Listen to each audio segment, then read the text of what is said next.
Hey guys, welcome back to college classes. तो आज हम बात करेंगे कि होल्डिंग कंपनी क्या होती है और सब्सिडरी कंपनी क्या होती है। होल्डिंग कंपनी इसके नाम से ही पता चल रहा है, जो कि अनदर कंपनी को क्या करती है, होल्ड करती है, कंट्रोल करती है। तो होल्डिंग कंपनी एक ऐसी कंपनी होती है जो कि अनदर कंपनी को कंट्रोल करती है बाय होल्डिंग ऑल और मेजोरिटी ऑफ इट शेयर्स। सारे के सारे शेयर होल्ड करके, या majority of it share, majority का मतलब 50% या 50% से ज्यादा शेयर अगर वो होल्ड करती है कंपनी के, तो ऑब्वियसली उसका वोटिंग राइट तो होगा कंपनी के अंदर। या फिर डायरेक्टर्स, बोर्ड ऑफ डायरेक्टर के कॉम्पोजिशन को कंट्रोल करके। बोर्ड ऑफ डायरेक्टर के कॉम्पोजिशन को कंट्रोल करके कैसे, कि उसके पास ये राइट है कि वो किसी भी डायरेक्टर को अपनी मर्जी से अपॉइंट कर सकती है और अपनी मर्जी से हटा सकती है, ठीक है ना। तो वो कंपनी क्या कहलाएगी, होल्डिंग कंपनी, जो दूसरी कंपनी को कंट्रोल कर रही है बाय होल्डिंग ऑल और मेजोरिटी ऑफ इट शेयर्स, ठीक है। उसके बाद जो जिस कंपनी के शेयर्स होल्ड करे हैं होल्डिंग कंपनी ने, या फिर जिस कंपनी को कंट्रोल किया जा रहा है, वो सब्सिडरी कंपनी कहलाती है, ठीक है।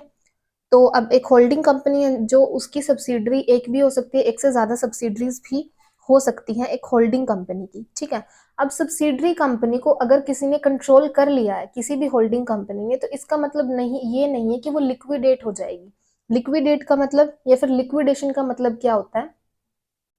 लिक्विडेशन के अंदर क्या होता है कि जब एक कंपनी जो है उसको बंद कर दिया जाता है, यानी कि वाइंड अप करने का। देखो, एक कंपनी कैसे क्रिएट होती है, बाय लॉ क्रिएट होती है। वो एक आर्टिफिशियल पर्सन है, बाय लॉ ही क्रिएट हुई है, और बाय लॉ ही वो क्या होगी, वाइंड अप होगी, खत्म होगी। तो उसको वाइंड अप करने का बाय लॉ के अकॉर्डिंगली जो प्रोसेस रहता है वो लिक्विडेशन कहलाता है, यानी कि कंपनी को वाइंड अप कर रहे हो। तो अब अगर एक कंपनी को किसी कंपनी ने कंट्रोल कर लिया, तो उसका मतलब ये नहीं है कि वो कंपनी जो है वो बंद हो जाएगी, वाइंड अप कर दिया जाएगा। जैसा वो ऑपरेट कर रही थी पहले, उसके उसी तरीके से वो ऑपरेट करेगी, वो लिक्विडेट नहीं होगी, ठीक है।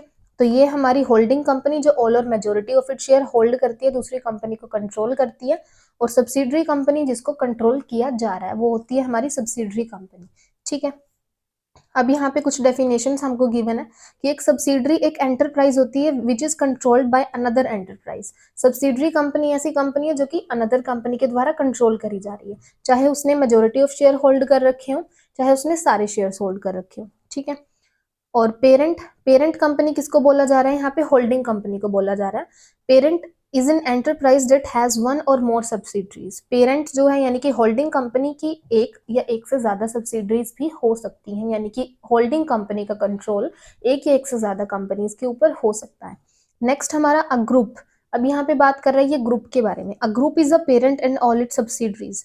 ग्रुप किसको बोलेंगे, जिसके अंदर पेरेंट कंपनी यानी कि होल्डिंग कंपनी और उसकी सारी सब्सिडरीज आती है, वो हमारा कहलाएगा ग्रुप, ठीक है जी।